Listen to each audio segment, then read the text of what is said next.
Hello and welcome back to the Sidescape Gaming Podcast, episode 128. I'm your host, Jake Burke, and joined, as always, by James St. Charles and our forever guest. He's got the best hat out of the three of us, Ted Libby. Hello. Hello. Ted, before we talk to James, because we're going to talk to James about a new game that's out, that's all the rage. That's all the rage. James. What have you been up to? Gaming or just like life? You know, just like what's going on? Playing Metroid Prime. Nice. Working my way through that. I'm still haven't quit on Wargroove. Still kind of playing. Still trucking through Wargroove. Yeah. Okay. Very nice. Teleworking life is pretty cool. You just play video games. Yeah. I've been playing the Dead Cells Castlevania DLC that James talked about last week. Very good stuff. I gotta say it's a little obtuse, James. Like once you beat Death, which is like the first boss, it's like, all right, so what do I do now? And that's the whole thing.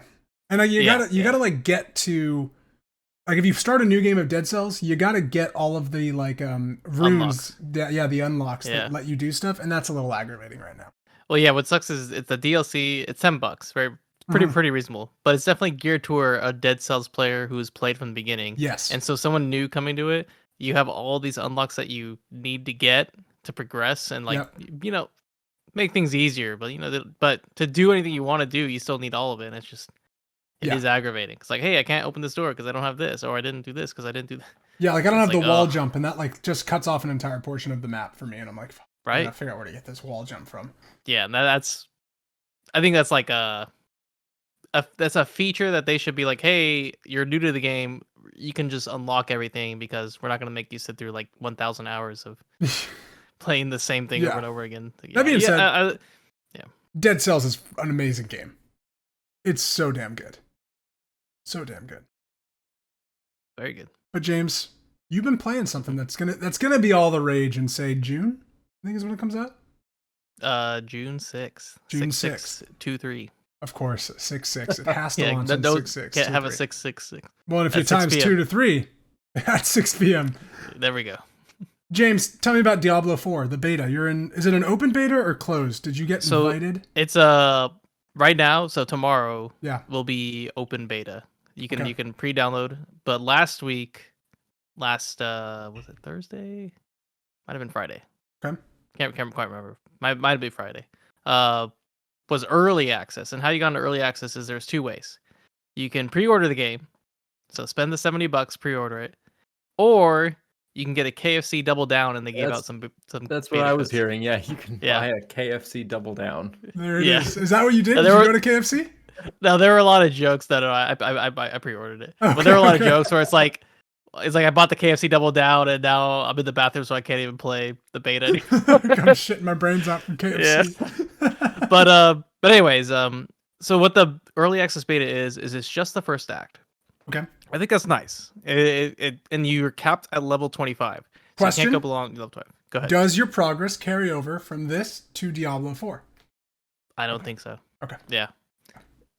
So yeah, and then you only get the 25, and you don't really get anything meaningful. I think the max level might be 50, and then there's like maybe some like prestige levels. Gotcha. It might be higher. Don't quote me on that. It might be 100.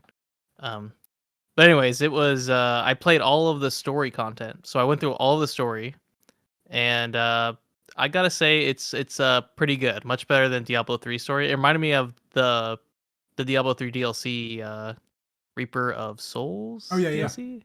Yeah. That DLC has some really strong story and background, more so than the main Diablo 3 game, which I felt like had no story. It was like, it's like beat this demon, beat this demon. And then everyone is like, oh, you're amazing. Oh my god. You beat the demons. But this one's more like it has like some like the NPCs kind of matter kind of thing, or like these like little minor characters that you don't really care about like have some story. And there's this really minor character who like does something like really cool. And it has like kind of like a, I don't know how you describe it. Like a, you didn't like this guy at first and he got better. Okay. So that it caps you off. It like you play through it all, and I only got to level 21 before the early access stopped because I just wanted to play all the story stuff. Yeah.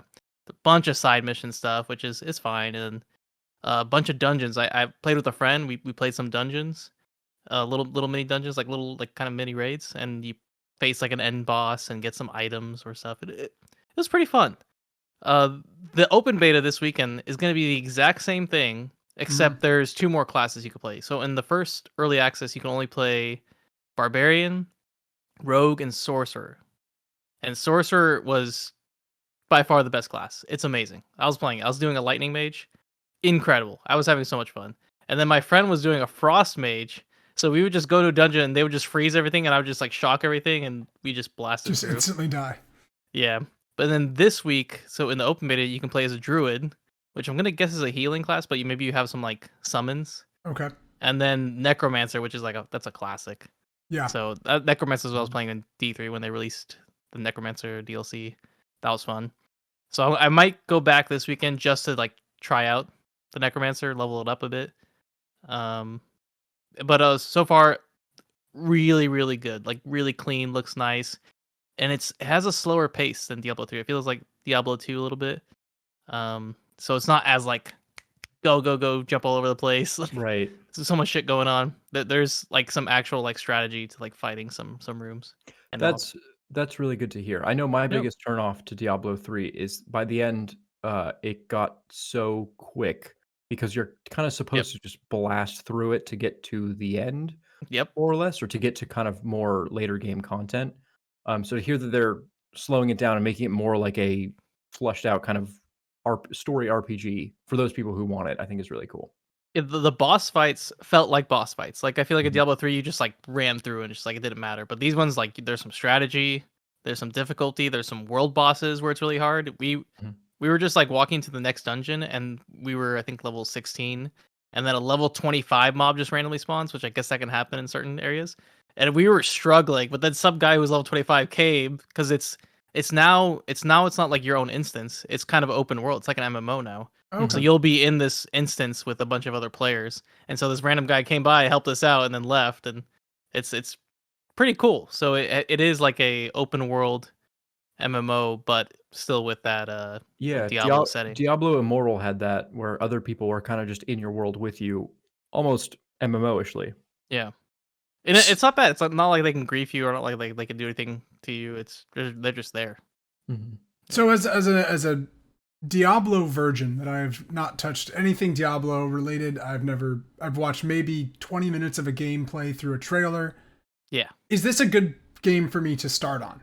Is Diablo 4 seem pretty accessible? 4 is the game you start on. It's pretty slow. It doesn't hold your hand and you kind of like understand what you need to do when you get in. Okay. And I'm pretty sure this is going to be like on consoles, of course. And it's if you've played Destiny. So if you played something like Destiny, it would be similar in that fashion where you're trying to get the legendary items, you're trying to like get the upgrades, get the like the best rating, and that's basically it. So a few questions I'm gonna throw at you just so I can understand. So the gameplay loop of Diablo is basically you're in like a hub world like Destiny. So say you're on like the whatever it's called in Destiny, the tower, right? That's what So you're at like the essential tower, and then you go into like different areas to go do your missions, like in Destiny. You'll have a main town, and then you have like little like villages, side villages, and then or dungeons. Okay. And then once you finish a dungeon, you teleport back to the main town, which is like Destiny, where you teleport back to the hub that's where your vendors are, or whatever you're at. Your quest givers. Sell whatever you need to sell, your junk, buy whatever you need to buy.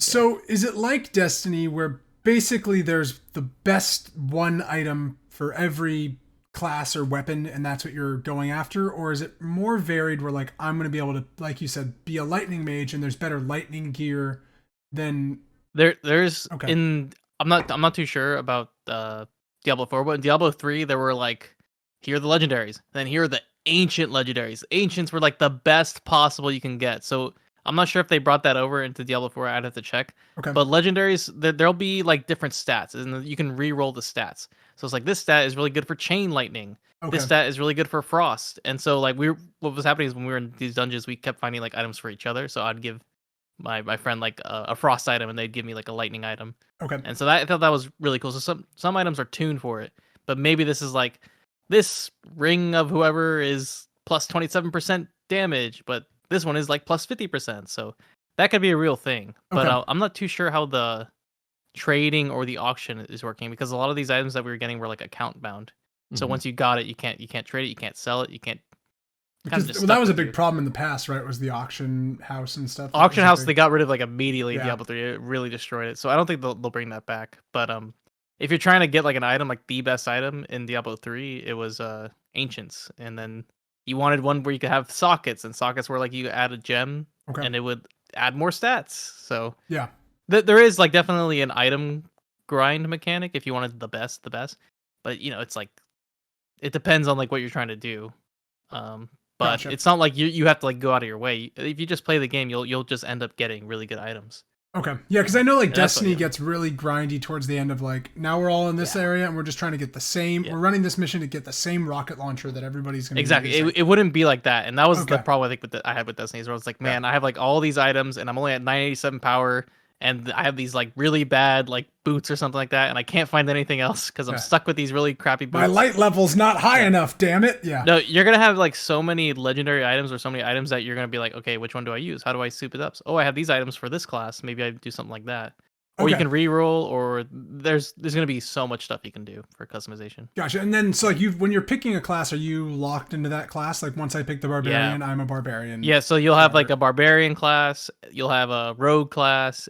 They're all separate, so you have to like level them up individually. I think it'd be in Destiny. Could you switch? No, you have to do the same thing as well. Yeah. But every time they release a new content drop, then it would be like, but get your character up to level 40 or whatever, and join the fight. Yeah, like, and then I'm sure Diablo's done that. I'm trying to remember in Diablo, it was like really, really fast to level up. Yeah. And then once you wanted to do like the power level stuff, Paragon levels or whatever, it was like you could do, that was where the item. So you get the max level like really fast, but then to like play like these like really high level like prestige type rifts, like the greater rifts, you need good items. Okay. And so you'd play those to get good items. So you'd play them, get a good item, level up. Play them, get a good item, level up. That's how it worked. This may be a dumb question. What's the combat like? Is it fun? Watching Diablo videos, it doesn't look particularly fun, to be honest. So yeah. So the combat is like you'll fight a lot of like these minion mobs. Yeah. And sometimes they're pretty easy depending on like your level. So you just go through them, and your goal is to get to the boss, which the bosses should be a little bit harder, and that is probably like the more fun part. Okay. Also, there's like elite mobs, and elite mobs can be like a real challenge. Gotcha. It depends on like your style, but yeah, most of the time you see like old Diablo videos, it's like someone just blasting through a room and there's like 20 mobs and they just die instantly. Yeah. Something like that. I didn't have that at all with the Diablo 4 beta. Like I had to like fight like every single horde or group mod like pretty, and I wasn't even playing on the hard. There's like a harder difficulty. I wasn't even playing the hardest. I was playing on like a pretty like new to Diablo type difficulty. Okay. And it was still challenging. And is that where you are clicking on a guy and you're just auto smashing him and then you hit your abilities when you need to? Or so you have like let's see. I don't know if you've ever played like League or something like that, but it's like you click to move and you click and you'll have a auto attack. I don't know how it would work on controller, but maybe you just like shoot in a direction. So you'd like click on a person and then it would like do your basic cast. Right. But you could change what it is. It could be like a whip. It could be, just different items. And then your right click is also a different ability. And then it has default 1, 2, 3, 4 as like your spells. But I changed those to QWER because that's just how I was raised with the MOBA style. Okay. But you could change all like how you cast things, and then they all have cooldowns. Sorcerer of course uses mana. Yeah.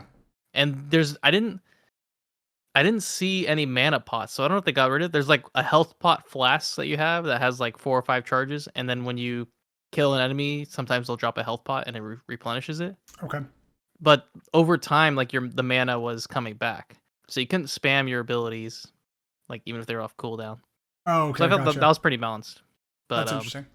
Overall, the sorcerer class, like it was just, I was having a lot of fun. And how does it look visually?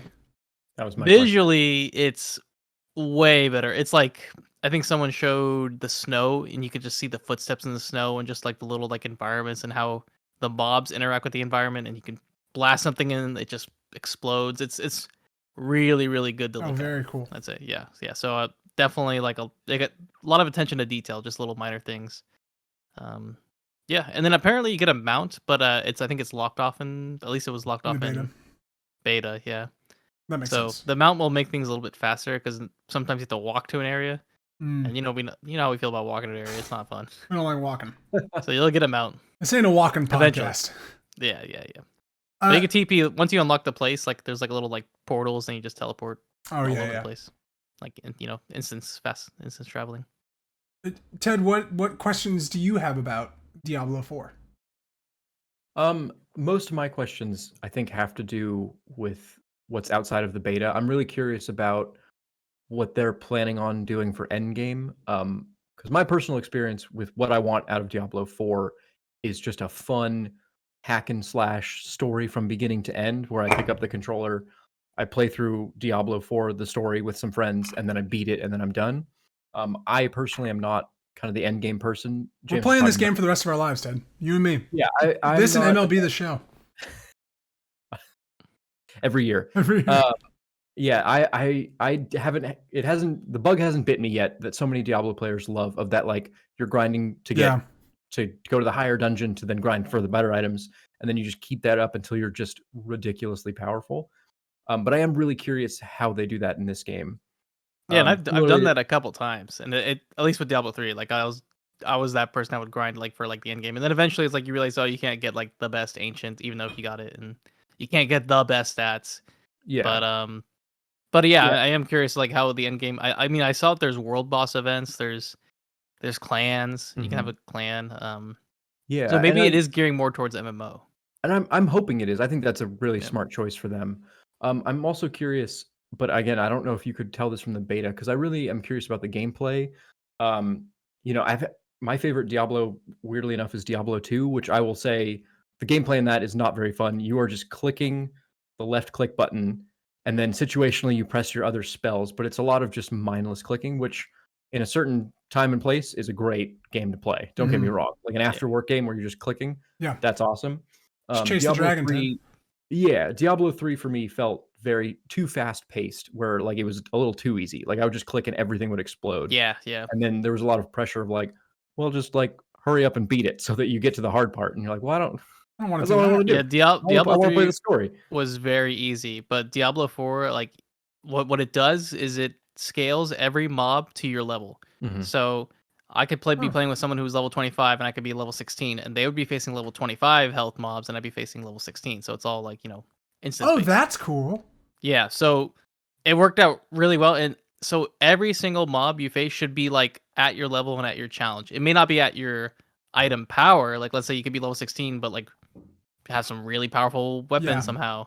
Then you can like probably be like demolishing. But most of the time, every single level I leveled up, and it was basic mobs were not as easy as like killing an instance. I had to use like a couple spell combinations to like get a crit and then hit. But it's not like Diablo 3 where I was like critting every single time, or just like jumping everywhere and really fast. No, this was pretty slow, like more Diablo 2-esque. So it's a balance between 2 and 3. That's what I'm looking forward, I think, to that slower aspect too, or that slower pace. Yeah, I was having a good time just exploring like random dungeons, and of course the story. I really like the story. I'm looking forward. I want more of it. Lilith is like a great antagonist, and the other ones we've had like some with Diablo. It's like, oh, it's just this demon, and you just kill him. But like this one has like a little like I'm gonna guess heart to it. You fight Diablo at the end of this game. I don't know. I don't know what this. I think they're gonna mix up the formula, Ted. It definitely threw some. It had, has like some cutscenes, and of course, like the Blizzard cutscene trailer is like the best looking one. Oh yeah, and then it shows like this game cutscenes, and they're like, all right, that's a game cutscene. It's not like really. It's not your animation team doing this, but okay. Yeah, but it has like the good like old like really bloody gory Diablo, and that's that's what, if anyone wants to play, like people really love this type of ARPG style game, and this is gonna really feel like a niche. I think it's gonna do really well. Now that you're paying $70 for it, boy. I mean, I didn't pay like the full price for Diablo 3 when it came out, but I don't know if $70 is worth it for this game. But maybe you've already locked in your pre-order, James. You're in. I already have. Yeah. Like I mean, I have. You chose not to buy KFC. You chose to buy the game. Yeah, but if you don't, I mean, we talked about it. Did we talk about Battle Pass for this? I mean, not Battle Pass, but no, not yet. Okay.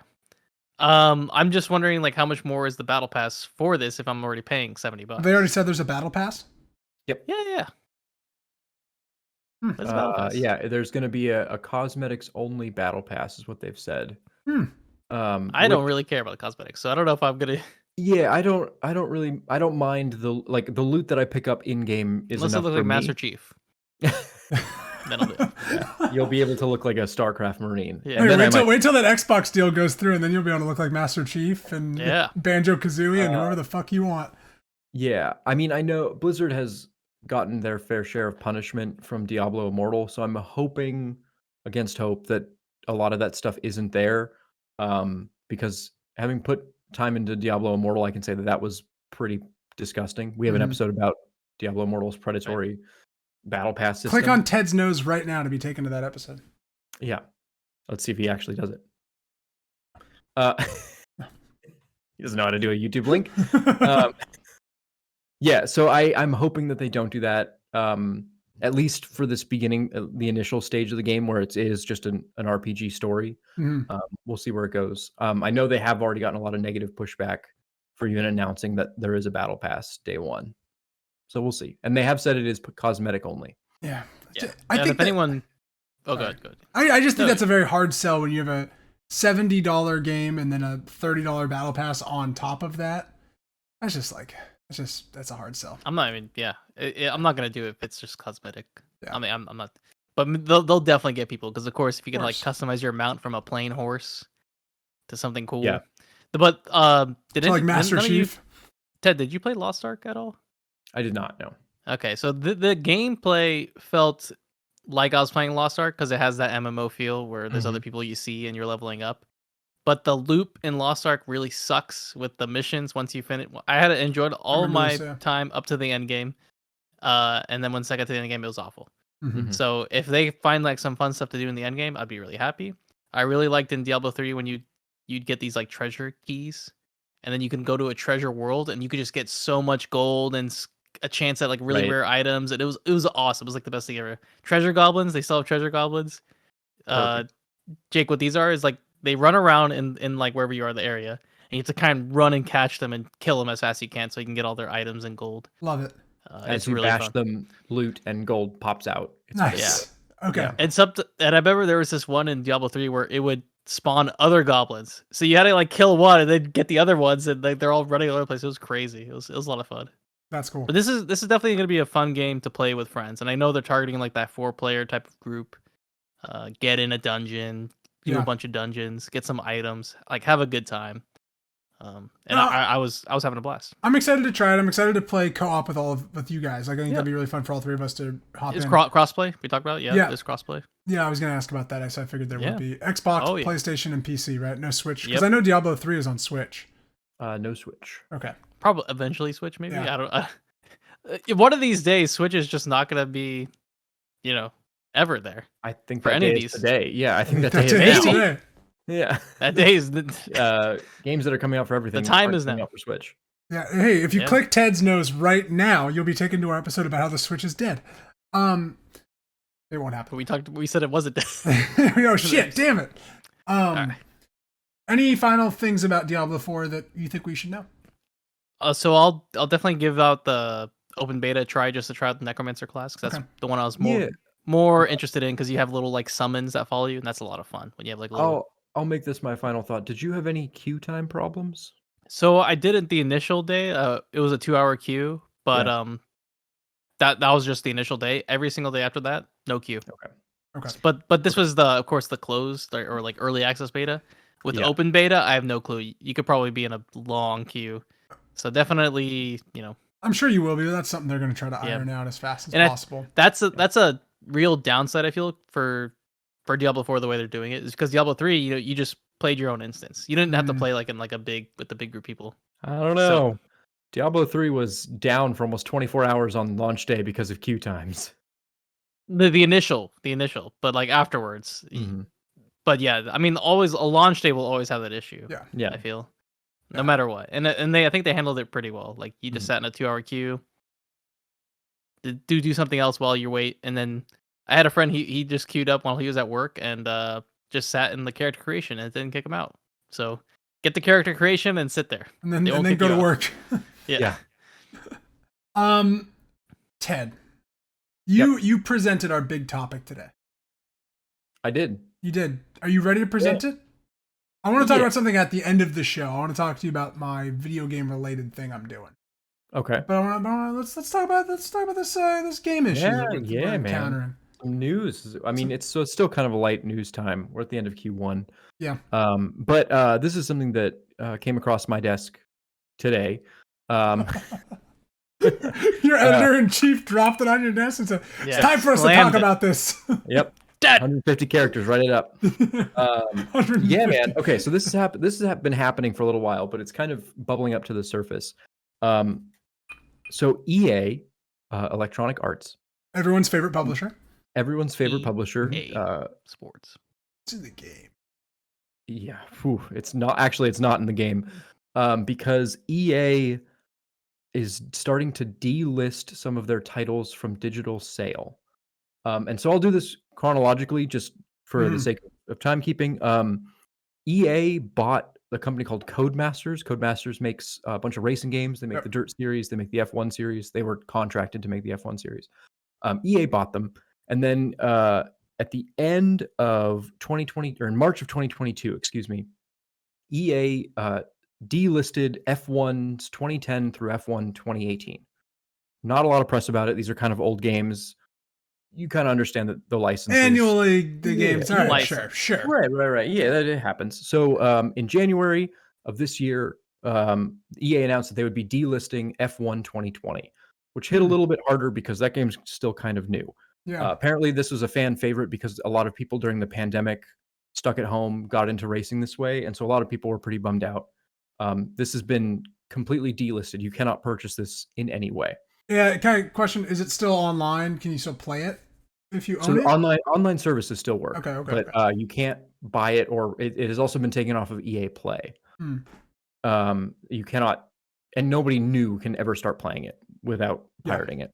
And so today, EA announced that 3 of their Battlefield games were getting delisted. So Battlefield 1943, which is an Xbox Live game, Battlefield Bad Company, and Battlefield Bad Company 2 are all getting delisted from all digital sales services.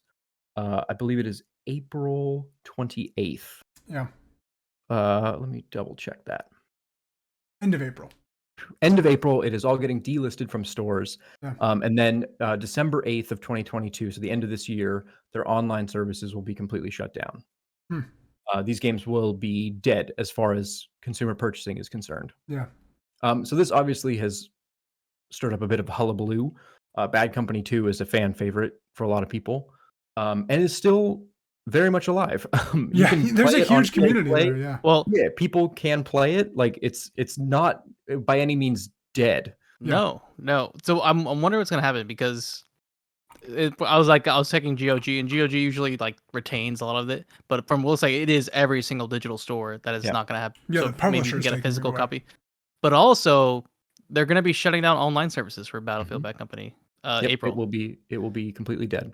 So no, but I feel like so this is where the PC kind of community, where this thing happens, and if they wanted to keep it alive, this game is able to have private hosting. So I feel like someone could set up a private server, just have a mod pack, and if people still wanted to play, I remember Dorito, that was like the Halo. You could play like Halo on PC with this like hack on a server, custom server and everything, before you had Master Chief Collection and all that. And right. But I think you said the optimal word there, where it's hack, where the only way to get Battlefield Bad Company working as of 2024 would be to torrent it and then to find a hacked server to play on. I think throughout this conversation, there will be every chance that you could just torrent it. You could just but I think we can't have that in this conversation, because of course you can. Like, I'm going to talk a lot about Nintendo in a little bit, where I could emulate all their games, but that's not the point of that. Right. So the reason why this is happening is because of licensing. Is that what we're saying? So F1 makes sense, and people have even kind of tried to dig into the licensing, where like it is written in the wording of the F1, the newest F1 game, that like that license is limited, and that kind of makes sense, right? Because like there's drivers from 2020 who technically are supposed to make money off of the game who are not in the sport anymore. So it kind of makes sense. This is something to think about going forward of like, sports games haven't really been on digital services for a very long time. Yeah. I'm thinking a lot of the PC here. Like Madden's pretty new to the PC, but we will probably start seeing sports games have this too, where like if you want to buy Madden, you can only buy the most recent Madden or find a disc somewhere. That's why all the college sports games went away for so long, is because of all the player licenses that they were just basically taking people's likeness without permission. Yeah. But they can't make money off of it legally. So what do you do? It makes sense for the sports games. It's a bummer. Don't get me wrong. Battlefield Bad Company 2, though, a fan favorite, seems a little bit more suspect Such to me. a good game.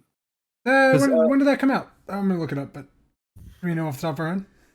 2010? No. Okay. That's 2011? A long time ago. 2011? Yeah. When did 3 come out? I thought 3 was 2011. No, 3 was a little bit later. Yeah. 13? I don't know. So maybe 2010. Bad Company 2 came out in 2010. So that's 13 years ago. Yeah. But so it's one thing to shut down online services and say we will not do this. Yeah. That's fine. If you want to, you can. I think that's happened for a lot of older games where they just say we won't do this, but if you want to, you can. Delisting it from sale to me is a little bit more like, to me, that makes me, it kind of goes along to our conversation we had a few months ago about games as a service, where I mentioned that Microsoft wants to be in a position where you just pay monthly for Forza, and that's the end. That's it. Not which Forza, just Forza. Just Forza. And to me, it seems like EA is trying to do the same thing, where you pay the EA for Battlefield. Yeah. Doesn't matter which Battlefield, it's just Battlefield. Your friend's not telling you, oh, you actually need to buy 3 because that's a better game. You just play Battlefield. And so, this is a little bit of a, if you want it, buy it now. Bad Company 1 is a fantastic campaign. I'm just saying. But also, this might be how we do things going forward. Games as a service is getting even more real. I think it's really worrying with these games being delisted, because I know they're giving like heads up notice on this, but sometimes you like to revisit an old game, and some people like to enjoy like an old Call of Duty or something like that. And then what if your favorite Call of Duty just delisted? That's like the same thing with Battlefield. I don't understand. My other worry is what's happening right now, which just happened with Overwatch, where Overwatch 2 overwrote Overwatch 1. So if you want to play like Overwatch, the original, you can't. Boom, gone. Yeah. And then it's happening again with, if you want to play original CSGO, they just announced CSGO 2. That's overwriting CSGO, so you won't be able to play authentic original CSGO if you liked the way the smokes were or something like that. I wonder with Counter-Strike 2, which we'll talk about later, but I'm really excited. We're going to talk about Counter-Strike 2 next week. That's going to be our big topic. Next week, I wouldn't be surprised if Valve worked with their community to keep some kind of small-time CSGO around. Kind of a different story there, just because the PC can be a different beast. Yeah. One more thing I want to mention is there's always this thing with games as a service where there's always a new update, there's always a new thing, there's always something new happening, and maybe you liked this version of the game. I liked it when it had this update, this items, and that's not a possibility for a lot of things. We liked original Warzone. I would love to go back and play original Warzone. It's gone. You cannot play that. Yeah. That so many people would love to play original Warzone. Yeah, and that is, I feel like that is such a tragedy that's how we're having it nowadays. Yeah. But Fortnite just today released Unreal Engine creative mode, where you can just build maps using Unreal Engine 5 in Fortnite. Oh, wow, very that's easily. Crazy. Okay. They're having a race right now to rebuild the original Fortnite map with original items and everything. I thought that's such a dedication to people who love the original Fortnite, and that's awesome that they're gonna build that within that engine. If a company did that, where it's like, hey, actually here's the assets, here's a sandbox, you can rebuild it if you want to. Like, you love this type of battle. Yeah. Halo did that for a long time with Forge. They would remake all, like Bungie or 343 would remake all of their maps, like old maps from other games, within the Forge mode itself. So you still had Lockout, but it was just the Forge version of Lockout. And there's different versions. There's like version 1, version 2, and you could play like, oh, here's a different orientation. It's like, oh, we're getting this orientation, but it's like, oh, I love this one. This is like the old one. That has such a nostalgia feel for gamers, and I think they're shooting themselves in the foot for this. Halo just came out with a pack full of all of their old games. Yeah. Right. Like they just basically, if you want to play Halo 1, you can. Yeah, you So- can whatever Halo. So another thing, sorry, I have like No, a log rant on this. James But had a lot of stuff what to if say. they're just delisting because they're gonna have a remastered? We talked about remasters. I know one of my predictions was Bad Company 3. Boy, do I feel stupid. My guess here, and it goes along with EA's decision to cancel their entire like first-person shooter mobile game line that they were doing. Yeah. Somebody looked at the numbers and went, we here at EA want people to be playing Battlefield, the most recent Battlefield, which is on EA Play the same price as the same EA Play that you can play Battlefield Bad Company 2 on. And somebody was like, we are cannibalizing our own player base by giving them these options. We should have one place for Battlefield, one place for Apex, and that's it. A really buggy mess with no scoreboard. Yeah, this would be my guess, is that they're looking at the numbers and seeing like, why are people playing different Battlefields when they don't need to be? Yeah. I do want to, Ted, I want to bring in Nintendo. Can we talk about do you have the Nintendo stuff written about Wii U? Okay. So the store's closing? Yeah, so the Wii U and 3DS stores, online stores, are closing permanently. Right. Which makes sense. They're very old consoles. So it makes sense that these online stores and services would be closed. Shit happens. Companies got to close servers to allocate them to something else. I get it. Right. But I think like this comes into, you can't play Overwatch 1 anymore. Like game preservation is such an interesting conversation topic of like this industry, because movies and like other entertainment mediums don't have this problem. You can watch Casablanca today, and it's the same movie that Casablanca was when it released, in the 60s, and it will forever be that, and you will forever be able to hopefully watch it unless, they decide to ban it or whatever. Ban eyes. Yeah. We no longer want to. You can no longer see. Humphrey Bogart, gone. He's gone. We just banned him. Yeah. But like games are super different where like we don't have that opportunity a lot of times. Like I think of like original Destiny. You will never be able to play Destiny again with Peter Dinklage's voice. Mm-hmm. And he was all over that game. And they just tossed him out. I mean, sorry, Peter Dinklage, you weren't very good in it, so I get why they did it. But it's like that's a huge thing. For me, like this Wii U store closing, like it really doesn't matter to me much. But The Legend of Zelda Twilight Princess is like one of my favorite games. And once that store closes, you can no longer buy Twilight Princess. Because unless you buy a disc and buy a Wii, but like because Nintendo doesn't offer that everywhere. And so like once you start taking away those sources to buy games, I think that's a very interesting kind of area that this is kind of the only medium that deals with that. Yeah. And that's no good. Oh, sorry. I we said don't bring up piracy. Well, I'm going to bring up piracy. It's always funny to me when this kind of stuff happens, because there's always been this argument from these larger companies about being anti-piracy, obviously. Yeah.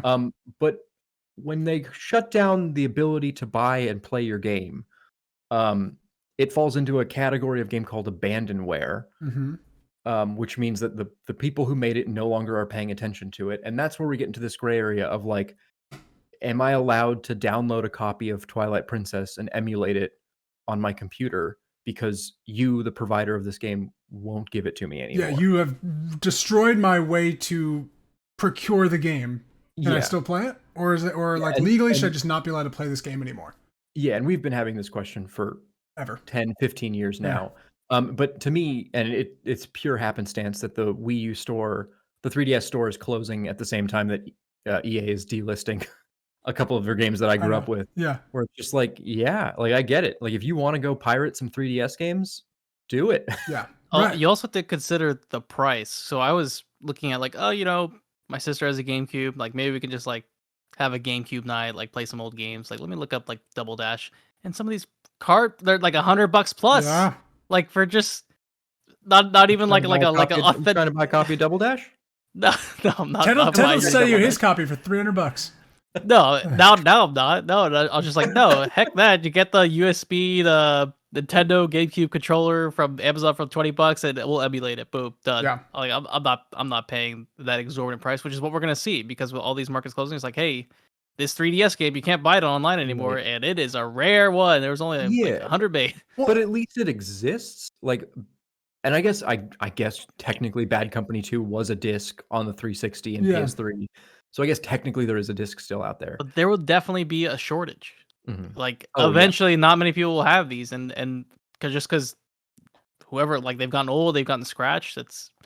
But if you wanted like the physicality, the physical copies, they're gonna be, it takes years, but they're gonna be worth a lot of money because they just didn't make it now. And you made a really good point earlier, James, about Bad Company, where it's like, well, is EA just gearing up for a remastered? And like that has to feel pretty scummy. Like my big thing with like Twilight Princess, per se, or Wind Waker, which is now also going to be locked on. Zelda, for some reason, is on my mind. But like, okay, great. So then in a year and a half, the Switch is just going to have $60, $70 versions of Wind Waker and Twilight Princess. And like, that's their solution to be like, no, the games are still here.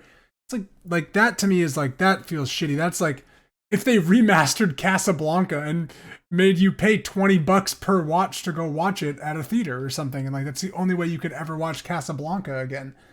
And I think is just like a whole weird, grimy mess. I wouldn't put it past EA to do something like that. But now that I think about it, like, definitely people would call them out. So I don't know why they'd be setting themselves up for like. Yeah, but Nintendo's gonna do that unless the remaster really sucks. Unless it's like so. Well, let's pull up Blizzard. We talked about Blizzard at the beginning when they had Warcraft 3 Reforged. Yeah. And delist, and you can't get the old one. They removed it, and everyone wanted to play the old one because the new one sucks. Yeah, that one was kind of interesting. The problem with Warcraft 3, it's not that they delisted the old game; it's that they delisted the old game's multiplayer. Mm-hmm. And that's a whole thing. That's the whole game, basically. Yeah, the older. That was a good campaign. That was playing the campaign. You're not playing the Frozen Throne? Come on, bro. No, I'm playing the custom games. Playing Tower Defense. Yeah, they redid the they upgraded the multiplayer and basically was like, you have to now play this kind of new multiplayer. Yeah. A lot of people didn't like that because it replaced the older lobby system with just click a button to match make, and that's it. Yeah. A lot of people had communities based on like these lobbies that they would enter into and type in the chat like, hey, anyone want to 1v1 me? 2v2, do you want to go? And they replaced that with just a simple like click the 1v1 and click matchmake, and that's it. That's all you get. Oh, that's interesting. I didn't even know that. I know that was a train wreck of a launch, though. Yeah, that was a train wreck of a launch for a lot of reasons. Yeah, I wonder like what down the line is like the solution to game preservation, and like at what point is it the publisher's responsibility to keep the games going and the servers active? Like you're saying, like you just can't play Bad Company 1's multiplayer anymore. I mean, I know there's like a bunch of like Call of Duty 2. We can't go back and play Call of Duty 2 online. Like that's there needs to be laws, I think, in place for games, which there aren't. There's definitely stuff for like media, for like movies and characters and all that. Yeah. But there's nothing for games. Where when does a game reach a classic point where it's like you have to preserve this game? It is your duty because this game sold this much and had this much fan base. You hit this like point where you should not destroy this game. This game should be preserved, and no matter what licenses, like those are there and therefore forever. Like or some stage like to preserve the game. Like that there's no preservation. You're thinking like a historic building almost, right? Like, but like I don't know about that. I could see a world in which regulation gets put into place, not for the game publishers or the game developers, but for the people, basically protecting them of like, hey, if this is abandoned and you're keeping it alive on a server in your home, that's legal. That's allowed. I think that should be. That's how I think. Like, if this has been removed, you will not be prosecuted for like whatever you pirated it. Right. You cannot be accused of piracy because you're keeping a Battlefield 2 server alive or community server, Bad Company 2 community server alive. And similarly, like I think that a publisher like EA, even if it's for money, should keep the purchase button option, I guess, or maybe these games should just be allowed to be. I mean, there's a literal website called Abandonware that you are allowed to download games from like developers and publishers that have been debunked. They do not exist, and so this website gets those and just says if you want to download it, it's free. Go for it. And what is the benefit that EA gets from removing a game from Steam? Like, if you want to play Battlefield, you'll play the Battlefield that they want you to play. So I guess that's what it is. But like you're saying, the Battlefield, like Bad Company 1's campaign, right? Like you just can't buy. Eventually, you're not gonna be able to buy Bad Company. But like I get like closing down the multiplayer servers. Like to me, like there's a tangible reason of like, well, the server's now gonna be allocated to something else. Like I don't mind that they close down their own hosted servers. That makes sense. They should not be hosting their server. If someone was hosting a private server that people could play on, like let's say there was like just this really like tight knit group of people who had nostalgia and they wanted to play like Bad Company 2 servers, which would be really fun. I'd love to go play that. I feel like I've done it either with like you, Ted, or Eric or something like that, and we went back and it was a lot of fun. Maybe it was Gunner. I know we Gunner and I played, and like if that was like a thing, it's like hey, you could just hop into this private server, and we're just not going to host on our side like on our servers, but you can host. Right, and why not? Going back to that peer-to-peer servering. I mean, Call of Duty 2, you technically can still play the multiplayer. I would host a custom match, and then you would join it. Right. Yeah. And that still exists. And Killing Floor 1, so you host it, dedicated servers. Right, and so I could totally see a world in which they try and do that, but again, that requires them putting effort into it, which they're clearly not about to do. So I think I could see them. Someone's doing the numbers and being like, if we close the multiplayer servers, it is then on Steam and on Xbox to put a big red flag at the beginning and say, hey, online multiplayer doesn't work for this. If you buy this for the PlayStation, you are going to have a bad time. Yeah, you will not. PlayStation's going like, well, we're going to get it. You're going to get a fee. You're going to get a kickback if we get a ton of refunds. And so they're looking at this bad press of like, they sold me a broken game. It doesn't even work. And they're like, we're not going to do that.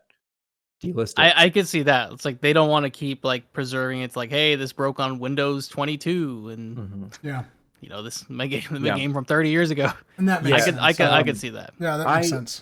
I settle in this compromise, this trench of compromise, I'll call it, of like I don't necessarily think that EA needs to keep Bad Company 2 alive, but I also think that if somebody at home wants to, that should be easily accessible. Like I could see a world in which EA was not the poopiest company of the world for 4 years in a row or whatever, where they just said, hey, multiplayer shutting down.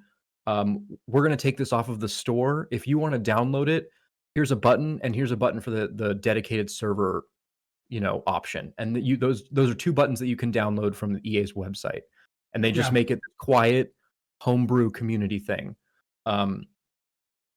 EA got voted the worst company in the world for many years. They're not going to do that. No. If this was a different company, they might. I could see maybe a Valve doing that of like, we have CSGO Retro. It's not supported in any real way, but you can technically download it. Yeah, I see. I think, it is also a term of what the company wants to do for the longevity of its product. Yeah, I just think games are very interesting because, I mean, I know like it's still a pretty new industry of like entertainment, and like we're still learning. Like film has like a film registry where like a film will get nominated and go into this, government run film registry where like forever they just have like the raw film for Goodfellas, and like it will just be there and live on, and they can print it and however they want to go about it. But like I think now games needs to get to that point of like, what games do get preserved and how do we preserve them? Going back to our entire discussion maybe that we've had for the whole month of like, I think games as a service needs to be addressed. Pong will always be around. Yeah, you'll always play Super Mario World. Super Mario World will always be there. Yeah. Right. And maybe even to an extent, Twilight Princess will always be there if you're willing to jump through those hoops. It is not officially available, but if you go to certain websites and download certain things, you can play James is about to help me get Twilight Princess on my Steam Deck. You know what I'm saying? Oh, yeah. Allegedly. They're close. Sorry, so total side tangent, but Steam Deck has announced Windows drivers that are coming to the Steam Deck. And then they're also working on dual boot, like just native dual boot. Ooh. So eventually you'll be able to play everything. Game Pass on Steam Deck. Yep. Yeah. But there's a lot of drivers that came out recently, like audio, Bluetooth, all the. So like we're getting there. We're getting there. Maybe within the next year. Games as products are still safe, more or less. Like we know what we're doing with that. There's the Video Game History Museum or Video Game History Foundation based out of Oakland. Yes. It's literally like a museum dedicated to these like older games from the 80s and 90s that you have never heard of, but they have up and running on original hardware for you to look at and learn about. Yeah. Which is awesome. I think the issue of this next era is these games as services where like almost impossible to preserve. What do we do with Fortnite when it's done? Yeah. Right. Yeah. Like when it finally releases out of beta. Fortnite will never be done. Exactly. Like, what do we do if you want to go play Fortnite from 2021? Because that's the year you got into it. These are the kinds of things that I think video game preservationists are really going to have to start questioning of like, how do we do this? You might not get the game itself, but maybe you just get like media of the game. Like this person played it this way, this very famous person. Yeah. PewDiePie played this game. Something like that. Right. That's the history we get. We don't get the actual game, but you get like someone playing it at that point in time, maybe. Yeah. I don't know. We'll see. Smarter people than us are working on it. I can guarantee you that. Many scientists are on to the task. Probably because Black Mesa scientists need a hobby. Scientists need a hobby. Yeah. Okay, before we end the show, I want to just tell you about something video game related that I've been indulging in. There is a many part documentary. I want to say it's like 25 parts. It's a lot. I texted Ted about this like 2 weeks ago. But it's Double Fine Adventure. It's a 20-part, I think, documentary. I'll check, the exact count. But all these episode chunks that basically when Double Fine did their Kickstarter back in 2012, around there? For Psychonauts. No, maybe the Psychonauts one? For Broken Age. So they did their Kickstarter that grossed like $3-something million. But they did a documentary throughout the entire process of the development of Broken Age, where they started from literally ground zero of no concept for what this game was. They just got the Kickstarter money, knew it was going to be a point-and-click adventure game, and then Tim Schafer and his team developed Broken Age. And I've watched 10 of the episodes out of, I think I've watched like half. And it is literally, they start from, all right, what's this game going to be? And then like they just go through the whole process, and it's just fascinating to watch literally a game studio go from nothing and concept. And like, episode 10, they named the game. Like, that's like a big thing is like, we don't have a name. We need to name this game. Like, what is it going to be? I really recommend it. It's on their YouTube page. It's free. It's really interesting. Especially if you just are so curious about like how games are made, kind of how the sauce gets made, that you are seeing the sauce be made in front of your eyes. Raw and unfiltered. Uncut. Yeah, like I texted, I was like, it's unfiltered. And they released a Psychonauts 2 documentary that's like twice as long. Which I'm actually kind of interested in watching because apparently during the documentary, they do get purchased by Xbox. Yeah. And like, that's like a big part of the documentary is that like, they're getting purchased. And like, that sounds really fascinating to me is like, how does Tim Schafer, who's like really anti-publisher, right, like agree to this? So I know that both documentaries in their own ways dig into the financing of video games. Yes. In ways that you don't usually see. I don't know the specifics, and I'm actually really excited to watch it after hearing you talk about it. I actually really believe that you two will love this. I think I'll check it out. Yeah, absolutely. I really think Ted, you'll get like something very out of this. Just like the business side of it is like what you were saying is really fascinating. There's a part where they talk about financing and like, okay, we have $3-something million, but like that's only going to last us till September. So what other revenue streams can we get in? And Tim Schafer's like, I would never think of anything, but like this producer has realized that we can release Brutal Legend in like 6 more different languages, and that will get us like X amount of revenue. And he's like, and I would never have thought of putting Brutal Legend in Korean, but like that's going to get us X amount of money, which gives us X amount of more days. Yeah. And you're like, what the fuck? Who's going to think of this? So I really recommend it. Double Fine Adventure. It's on their YouTube channel. It's all free and available. It's very interesting. The intro music is exceptionally loud. And I have gotten many complaints from my wife about when the intro music kicks on opposed to the rest of the documentary. Yeah, watch Double Fine Adventure. It's really good. And then I probably will watch the Psychonauts one as well. Really because I heard about the Psychonauts one, so I was curious. Yeah, but this was the first one that they did, and it's okay. I really enjoy it. So Thank you so much for watching the 128th episode of Thesideescape Gaming Podcast. 27? My name is it's not the 27th. It's 128th. It's 128th. It's 126th. 134th. 129th. The 199th episode of the Thesideescape Gaming Podcast. My name is Jake. That's James. That's Ted. And we will see you next week. That was a great show.